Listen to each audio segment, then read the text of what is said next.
안녕하십니까. 이번 독일 민족의 그리스도인 귀족에게 고함이라는 책을 발제를 맡은 서러진 목사입니다. 먼저 기도하고 시작하도록 하겠습니다. 주님, 우리가 이 루터를 통하여서 교회가 변화되고 교회가 성경으로 돌아가길 원합니다. 죽어가는 이 한국 교회를 불쌍히 여기셔서 오직 성경으로 말씀으로 돌아갈 때 성령 하나님의 사람을 통하여서 먼저 우리 안에 있는 더러운, 우리 안에 있는 모든 죄악들, 우상 숭배, 하나님 되고자 하는 악한 마음들, 불순종을 제거하여 주셔서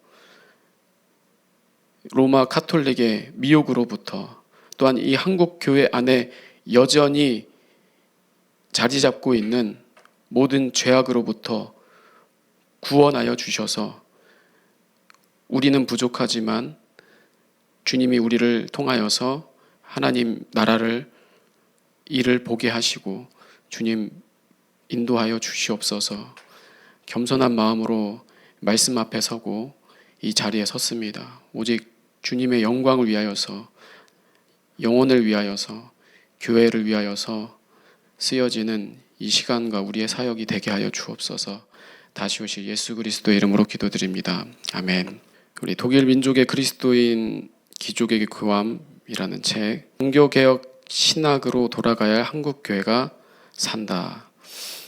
우리 만인 제사장직과 교회의 책임에 대해서 루터를 중심으로 오늘 한국 교회를 점검하도록 하겠습니다. 서론입니다. 중세 말 로마 카톨릭 교황청의 타락과 오늘의 한국 교회가 마주한 위기입니다. 중세 말 서유럽 교회가 로마 카톨릭 교황청 중심 체제로 굳어지는 과정에서 교회 영적 권위가 왜곡되고 성경의 진리가 점점 희미해지는 현상이 나타났다. 교황청과 성직 제도는 제도적 성직 계급을 절대화하였고 성례전과 교권 중심의 구조 속에서 평신도는 말씀을 직접 접하지 못하는 영적 소외 상태로 밀려났다. 면죄부 판매, 성직 매매, 교리 왜곡과 같은 문제는 교회 성결을 파괴하는 요소로 지적되었고 그 결과 루터는 교회가 성경에서 떠났다고 단호히 비판하였다. 따라서 마틴 루터는 독일 민족의 그리스도인에게 귀족에게 고함해서 교황권의 허위 장벽을 무너뜨리고 모든 성도가 하나님 앞에서 동일하게 제사장이라는 만인 제사장직을 선포한다. 이 루터의 외침은 단순히 교권 개혁이 아니라 교회가 어디에 서 있어야 하는가라는 본질적 질문을 제기하는 신학적 선언이다. 오늘의 한국교회 역시 급속한 제도 비대화, 지도자 도덕성 붕괴, 교리에 대한 무관심, 신학적 방향성 상실이라는 심각한 위기 앞에 서게 되었다. 일부 교회 탐욕, 권력화, 교권주의화 현상은 중세 말 교황청이 보여주었던 부패 구조와 유사한 징후를 보이고 있다. 따라서 본 고찰은 루터의 종교개혁 정신을 다시 불러내어 오늘의 한국교회가 어디서 무너졌으며 어디로 돌아가야 하는가를 신학적으로 점검하고자 한다. 본론 첫 번째입니다. 루터가 직면하였던 중세교회 구조적 타락과 신학적 위기입니다. 루터는 종교개혁을 단순한 개인 영성의 문제로 이해하지 않았고 교회 전반을 뒤덮고 있던 구조적 타락의 문제로 인식하였다. 그가 보았던 중세교회의 위기는 크게 네 가지 영역에서 드러났다. 첫째, 교황권의 절대화가 신학 위에 군림하는 체제를 형성하였다. 교회 권위가 성경으로부터가 아니라 교황과 성직 제도의 위계로부터 발생하는 것으로 관주되었고 이는 곧 신앙의 중거점을 성경에서 인간 제도로 이동시키는 결과로 나왔다. 둘째, 재정, 권력, 면죄부 구조가 결합되면서 교회가 영적 공동체가 아니라 종교 행정, 재정기관으로 가능하게 되었고 복음이 수단화되는 심각한 타락이 발생하였다. 셋째, 신학은 교회 권력을 정당화하는 도구로 사용되었고 평신도는 말씀으로부터 멀어지게 되었으며 결국 진리와 신앙의 주체성이 제도에 기속되는 결과가 나타났다. 넷째, 이러한 타락은 단순한 윤리 문제라기보다 복음의 본질이 가려지고 성경의 권위가 약화된 심층적 신학 붕괴 현상으로 규정된다. 곧 루터는 교황 개인이나 특정 지도자의 일탈만을 문제 삼지 않았고 교회를 타락하게 만든 정신과 구조의 문제를 통정적으로 보았다. 그는 이것을 단순히 교회의 부패가 아니라 진리가 사라진 교회의 몰락으로 규정하였다. 본론 두 번째입니다. 말씀 회복의 신학, 교회의 권위는 어디서 발생하는가? 루터는 교회의 정체성과 권위가 오직 성경으로부터 나온다고 선언합니다. 그는 교황 그리고 공의회, 전통이라 할지라도 성경과 충돌하는 경우에는 권위를 상실한다고 규정하였고, 이는 디모데후서 3장 16절에서 17절을 교회론적으로 적용한 결과라고 해석된다. 따라서 루터에게 성경은 개인 경건의 지침서가 아니라 교회를 구성하고 규정하는 기준이며 신학적 분별의 최종 권위였다. 그는 성경 위에 제도가 군림하는 것을 교회의 붕괴 원인으로 보았고, 교회가 말씀 위에 서 있지 않을 때 그 어떤 거룩함도 유지될 수 없다고 단언하였다. 이러한 신학적 입장은 사도행전 20장 28절의 바울의 경고와 맞닿아 있다고 해석되었다. 성령이 저들 가운데 너희로 감독자를 삼고 하나님이 자기 피로 사신 교회를 지게 하셨느니라. 교회는 인간의 제도의 것이 아니고 따라서 교회의 통치는 지배가 아닌 말씀의 보전이라는 책임에 있습니다. 본론 세 번째입니다. 만인 제사장직, 평등 사상이 아니라 책임 신학. 루터가 말한 만인 제사장직은 세속적 민주주의 평등 사상과 동일선상에 두어 해석해서는 안 된다고 본다. 그는 모든 성도가 제사장이라는 선언을 통해 계급적 성직주의를 해체하고 구원과 은혜의 독점을 거부하며 교회를 복음 중심의 공동체로 재정립하려 하였다. 이는 베드로전서 2장 5절의 말씀에 기초한 것으로 신령한 집으로 세워지고 예수 그리스도로 말미암아 하나님이 기쁘게 받으실 신령한 제사를 드릴 거룩한 제사장이 될지니라. 루터는 여기서 두 가지를 강조한다. 첫째, 성도는 하나님 앞에 직접 서는 존재가 되었고 이는 성직자 의존적 신앙 구조를 전복시켰다. 둘째, 성도의 특권은 곧 사명의 책임이며 제사장 직분은 봉사, 거룩, 말씀의 순종의 의무를 내포한다는 것이다. 따라서 만인 제사장직은 교회 지도자 무용론이 아니고 질서 해체도 아니고 직분을 권력하는 교회를 경계하고 직분을 봉사적 은사로 되돌리려는 신학적 교정 원리로 이해된다. 이것을 바울은 고린도전서 4장 1절에서 다음과 같이 요약하였다. 사람이 마땅히 우리를 그리스도의 일꾼이요 하나님의 비밀을 맡은 자로 여길지어다. 교회 지도자는 통치자가 아니라 청직이라는 것이다. 본론 네 번째입니다. 지도자 타락과 교회 붕괴, 성경이 경고한 역사적 반복. 성경은 지도자 타락이 하나님의 백성 전체를 무너뜨린 사례로 반복적으로 증언한다. 구약에서는 제사장의 부패, 왕의 교만, 종교 권력의 타락이 모두 교회 타락과 직결되었다. 특히 예레미야 23장 1절에서 2절은 오늘의 교회에도 적용되는 강력한 경고다.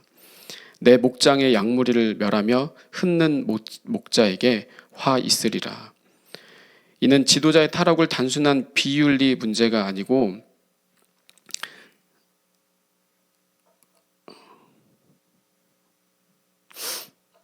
이는 지도자의 타락을 단순한 비윤리 문제가 아니라 교회의 본질을 변질시키고 말씀의 권위를 흐리게 하며 성도들의 신앙을 오도하는 영적 신학적 범죄로 이해해야 한다.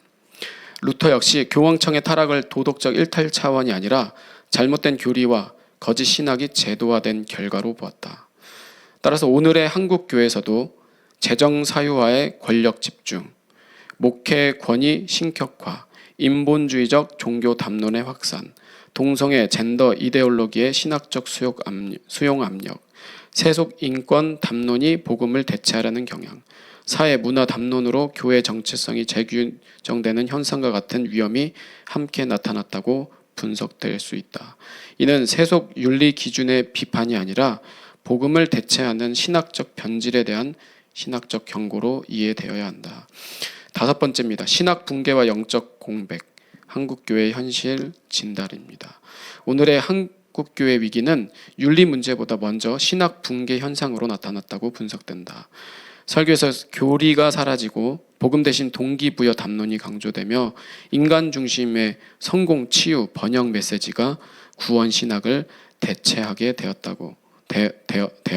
그 결과 죄, 회개, 칭의, 성화의 교리가 약화되고 십자가의 도가 능력으로 선포되지 못하며 교회 정체성이 세속적 조직화로 기울었다. 이 현상은 이미 성경에서 경고된 현실이었다. 디모데후서 4장 3절에서 4절 말씀, 때가 이르리니 사람이 바른 교훈을 받지 않으며 귀가 가려워서 자기의 사욕을 쫓을 스승을 많이 두고 또 그 귀를 진리에서 돌이켜 허탄한 이야기를 쫓으니라. 루터가 외쳤던 개혁의 본질 또한 교리 회복 없는 개혁은 없다라는 신학적 선언이었다. 따라서 오늘의 한국교회가 도덕개혁, 구조 개편만을 논하는 것은 뿌리를 두지 않는 수술과 같다. 그러므로 교회 회복은 반드시 말씀 교육의 회복, 교리 재교육, 바른 신학적 분별력의 훈련에서 출발해야 한다. 6번째입니다. 통일 한국 시대, 교회 사명과 신학적 준비, 그리고 다시 오실 주님을 맞이하는 자세. 한국교회는 다시 오실 주님을 맞이할 거룩한 신부로 준비되어야 한다. 교회는 세속적 성공주의와 민족주의적 열정에 자신을 동일시하지 않는다. 교회는 언제나 세상의 권력과 이념을 분별하고 인간적 열망이 신앙을 잠식하지 않도록 자신을 끊임없이 점검하고 회개하는 교회가 되어야 한다. 마틴 루터가 독일 민족의 그리스도인 귀족에게 고함해서 외형적 권위와 제도적 특권을 깨뜨리고 모든 성도가 하나님 앞에서 거룩한 제사장으로 부르심을 받았다고 선언하였듯이 오늘의 교회 역시 그리스도께서 맡기신 본질적 사명을 회복해야 한다. 이는 교회가 특정 정치 세력이나 역사적 과제의 도구가 되지 않고 오직 말씀과 복음의 권위 아래 서야 한다. 따라서 교회는 스스로 돌아보며 신학과 신앙의 기준을 성경에 두고 회개와 순종으로 자신을 새롭게 나가는 교회가 되어야 한다. 이런 태도는 단순히 자기 반성의 차원이 아니라 다시 오실 주님의 재림의 소망 앞에 지금 이 시대의 신앙을 바로 세우려는 책임적 자세이다. 요엘 2장 12절에서 13절 말씀은 너희는 옷을 찢지 말고 마음을 찢고 여호와께 돌아올지어다. 이 말씀이 바로 오늘의 한국교회가 무엇보다도 회개와 내적 갱신으로 돌아가야 함을 선언하는 말씀이다. 따라서 통일 한국 시대를 대비한다고 말하는 교회는 무엇보다 먼저 교권 구조와 명예 욕망을 회개로 내려놓고 점검한다. 탐욕과 물질 중심 신앙에서 결별한다. 직분을 특권 구조로 삼는 태도를 버리고 청지기적 직분 정신을 회복한다. 그리고 말씀 중심 신학을 재확립하고 교리 교육을 다시 세운다는 지점에서 출발해야 한다. 여기에 더하여 통일 사명은 단순히 역사적 과업을 준비하는 차원에 머무르지 않는다. 이는 반드시 다시 오실 주님을 맞이하기 위해 거룩과 깨어 있음이라는 종말 신앙의 방향성과 연결되어야 한다. 이는 통일이 곧 종말을 직접적으로 예고한다는 의미가 아니라 모든 역사적 전환을 그리스도의 재림 신앙 안에서 해석해야 한다는 신학적 요청으로 이해된다. 주께서 말씀하신 마태복음 24장 42절에서 그러므로 깨어 있으라 어느 날에 너희 주가 임할는지 너희가 알지 못함이니라 라는 이 말씀은 통일을 준비하는 일이 곧 재림 신앙을 새롭게 하고 성도의 삶에서 거룩과 순종을 회복하는 과정으로 이어져야 한다. 따라서 본 연구는 한국교회 통일 사명이 역사적 책임, 통일 한국 시대를 섬김을 준비하고 종말 신앙의 정체성, 다시 오실 주님을 맞이할 교회라는 이중적 소명을 함께 품어야 한다는 결론을 짓는다. 따라서 교회가 통일을 준비한다는 것은 곧 시대적 요구에 무비판적으로 동화되는 것이 아니라 시대의 과제를 분별로 응답하고 교회 존재의 이유를 복음 앞에 재확인하며 재림 신앙 안에서 자신을 점검하고 정결하게 한다는 사명을 포함한다고 말한다. 따라서 통일 한국을 준비하는 교회는 곧 재림을 준비하는 기다리는 신부된 교회로 선다라는 신학적으로 정리할 수 있다. 결론입니다. 종교개혁으로 돌아가야 한국교회가 다시 산다. 본 고찰은 루터의 저작을 단순히 역사적인 사건으로 읽지 않고 오늘 한국교회를 향한 예언자적 신학의 선언으로 본다. 루터는 교황을 공격하기 위해 외친 것이 아니라 교회를 다시 교회답게 만들기 위해 외쳤다고 평가된다. 오늘의 한국 교회 또한 지도자 타락, 교권 구조, 신학 붕괴, 진리 희석이라는 현실 앞에서 이와 같은 부르심을 받고 있다.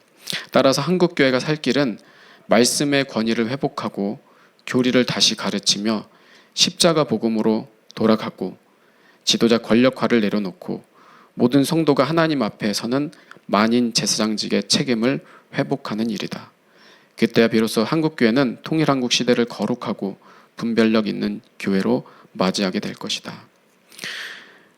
로마서 12장 2절 말씀으로 오늘 이 발제를 마치도록 하겠습니다. 너희는 이 세대를 본받지 말고 오직 마음을 새롭게 함으로 변화를 받아 하나님의 선하시고 기뻐하시고 온전하신 뜻이 무엇인지 분별하도록 하라. 아멘. 감사합니다.